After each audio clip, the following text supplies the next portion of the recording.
যে ব্যক্তি দুনিয়াতে অহংকার করবে ওই কিয়ামতের ময়দানে ওই ব্যক্তিকে আল্লাহ তাআলা পিঁপড়ার মতো ছোট ছোট আকৃতিতে উঠাবেন। শুধু তাই না রে মুমিন, আল্লাহ তাআলা ডাক দিয়ে বলবেন, ওরে জাহান্নামের ফেরেশতার দল,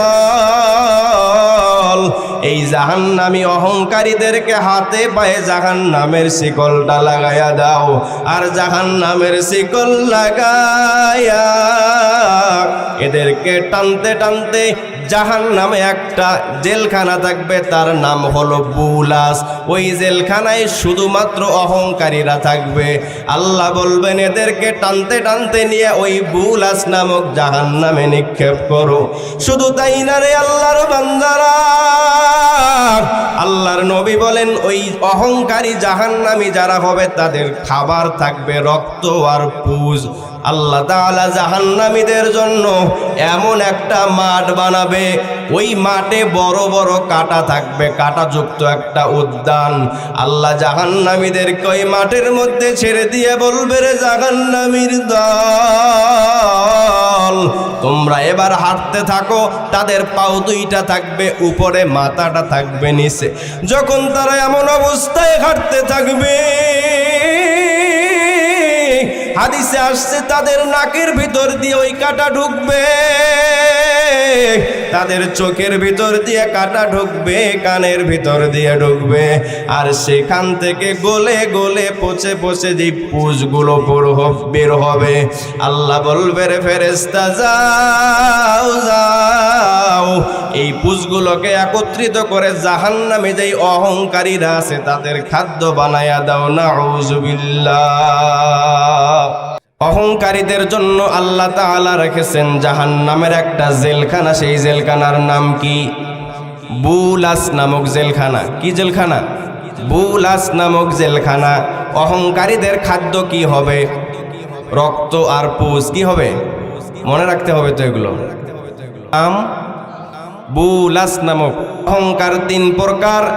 আল্লাহর নবী বলেন 3 প্রকার অহংকারের প্রথম প্রকার হলো তাকাব্বুর আলাল্লাহ, 2 নাম্বার তাকাব্বুর আলাল মুরসালিন, 3 নাম্বার হলো তাকাব্বুর আলান নাস। তাকাব্বুর আলাল্লাহ, আল্লাহ তাআলার সাথে অহংকার। আল্লাহ তাআলার সাথে অহংকার কেমন? যুগে যুগে যে সমস্ত নাফরমানেরা এখনো অনেকেই আছে আল্লাহ তাআলাকে মানে না, আল্লাহর বিপরীতে অন্য কাউকে খোদা মনে করে। অনেক মানুষ ছিল দুনিয়ায়, নমরুদ, ফেরাউন, হামান, এরা নিজেকেই খোদা দাবি করেছিল, আল্লাহকে মানে নাই, আল্লাহর সাথে অহংকার করেছিল।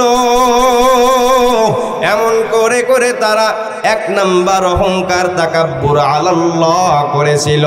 নমরুদ এবার হযরতে ইব্রাহিম আলাইহিস সালামকে ডাক দিয়ে বলে, রে ইব্রাহিম, তুমি যে আল্লাহর ইবাদত করো সে এমন কি পারে যেটা আমি পারি না? আমিও তো নিজেকে খোদা দাবি করি, বলো বলো কি এমন পারে যেটা আমি পারি না? হযরতে ইব্রাহিম ডাক দিয়ে বলে, রে নমরুদ, ইহয়ী ওয়া ইউমীত, আমার আল্লাহ জীবনের মালিক আবার মরণেরও মালিক। আমার আল্লাহ জীবন দিতে পারে, আবার আমার আল্লাহ মরণও দিতে পারে। এবার নমরুদ 2 জন ব্যক্তিকে ডাক দিল, একজনকে ছেড়ে দিল আর একজনকে কতল করে ফেললো। ডাক দিয়ে বলে, রে ইব্রাহিম, তাকায়া দেখো, আমিও একজনকে ছেড়ে দিয়ে জীবন দিলাম আর একজনকে কতল করে একে মৃত্যু দিলাম, তাহলে তো আমিও রব হতে পারি। হযরত ইব্রাহিম ডাক দিয়ে বলে, রে নমরুদ, লাহু মা ফিস সামাওয়াত, আমার আল্লাহ আসমানের মালিক, ওয়া মা ফিল আরদ, আমার আল্লাহ এই জমিনের মালিক, রব্বুল মাশরিক, আমার আল্লাহ মাশরিকের মালিক, রব্বুল মাগরিব, আমার আল্লাহ মাগরিবেরও মালিক, ওয়া মা তাহতাস সারা, এর নিচে যা কিছু আছে সেগুলোর মালিকও আমার আল্লাহ, ওয়া মা বাইনাহুমা, আসমান আর জমিনের মাঝখানে যেগুলো আছে সেটার মালিকও আমার আল্লাহ, রব্বুস শামস ওয়া রব্বুল কমার, এই সূর্যের মালিকও আমার আল্লাহ, চন্দ্রর মালিকও আমার আল্লাহ। ও নমরুদ, আমার আল্লাহ প্রতিদিন এই সূর্যটাকে পূর্ব দিক থেকে উঠায় আর পশ্চিম দিকে নিয়ে ডুবায়। তুমি যদি এতই ক্ষমতাবান হও, একদিনের জন্য এই সূর্যটাকে পশ্চিম দিক থেকে উঠাও আর পূর্ব দিকে নিয়ে গিয়ে ডুবাও।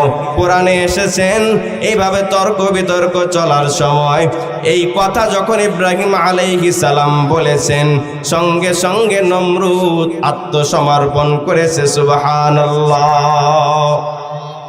আজ পর্যন্ত পৃথিবীতে কোনো মানব আর দানব সূর্যটাকে পশ্চিম থেকে উঠানোর শক্তি অর্জন করতে পেরেছে? সূর্যকে প্রতিদিন পূর্ব দিক থেকে উঠায় আর পশ্চিম দিকে ডুবায় একজন, তিনি কে? আরো জোরে বলেন, কে? এবার নমরুদ আল্লাহর সাথে অহংকার করলো। অহংকার করে করে তারপর আল্লাহর উপরে ঈমান আনলো না, নিজেই খোদা দাবি করলো। এমন করে করে যুগে যুগে অনেকে আল্লাহর সাথে অহংকার করেছিল। এটাকে বলে তাকাব্বুর আলাল্লাহ। 2 নাম্বার হলো তাকাব্বুর আলাল মুরসালিন, নবীগণের সাথে অহংকার। নবীগণের সাথে কেমনে অহংকার করলো?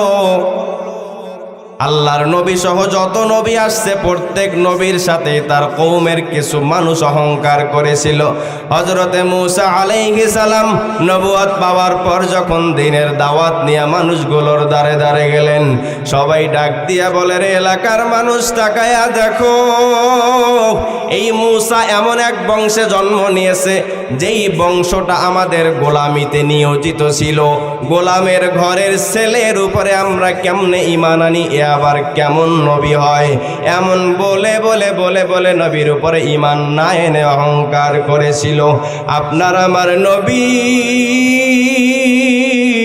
যখন এ দুনিয়াতে আসার পর নবুয়ত পেয়ে যখন মক্কার মানুষগুলোকে দাওয়াত দেয়া শুরু করলো, ওই মানুষগুলো নবীর সাথে অহংকার করলো। তারা ডাক দিয়ে বলে, না, এই মুহাম্মদ নবী হতে পারে না। এই মুহাম্মদ তো আমাদের মতো খায়, আমাদের মতো বাজারে যায়, আমাদের মতো স্ত্রী নিয়ে সংসার করে। ওই মানুষটা আবার নবী হয় কেমনে? এমন করে করে করে করে নবীগণের সাথে অহংকার করেছিল। এইটাকেই বলা হয় তাকাব্বুর আলাল মুরসালিন। 2 নাম্বার তাকাব্বুর। তাকাব্বুর কয় প্রকার? তাকাব্বুর কয় প্রকার? অহংকার কয় প্রকার? 3 প্রকার। তাকাব্বুর আলাল্লাহ, তাকাব্বুর আলাল মুরসালিন, তাকাব্বুর আলান নাস। 3 নাম্বার অহংকার হলো তাকাব্বুর আলান নাস, মানুষের সাথে অহংকার করা। কার সাথে? মানুষের সাথে অহংকার করা। একটু টাকা পয়সার মালিক হয়ে গেছে আর পাওটা জমিনের উপরে পড়তেই চায় না।